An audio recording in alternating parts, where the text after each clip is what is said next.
How did the celebrities fare in the 2025 elections?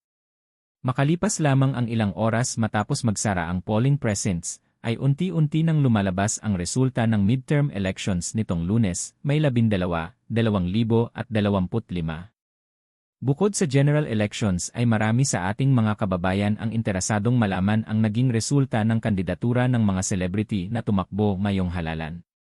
Base sa unofficial results mula sa Commission on Elections, ay pasok sa top 12 ng senatorial race, as of 12 oras 1 minuto, nang may 13 ang dating broadcaster na si Erwin Tulfo, no 4.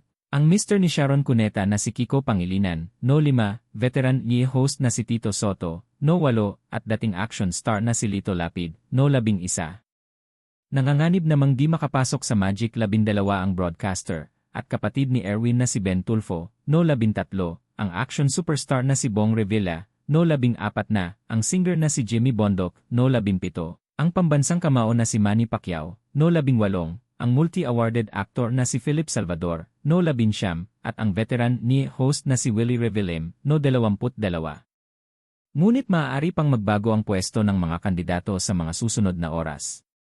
Para naman sa mga celebrity na tumatakbong congressman, nakatitiyak na ng kanilang re-election ang mga aktor na sina Richard Gomez, Leyte, 4th District, Arjo Atayde, Quezon City, 1st District, at Jolo Revilla, Cavite, 1st District.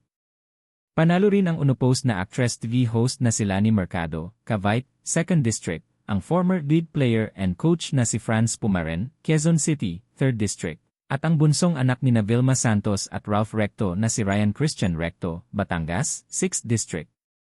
Tila mabibigo naman sa kanilang kandidatura sina Marco Gumabao, Camarines Sur, 4th District, AJ Falcon, Oriental Mindoro, 2nd District, Lino Cayetano, Taguig City, 1st District, at Ray Malonzo, Caloocan City, 5th District.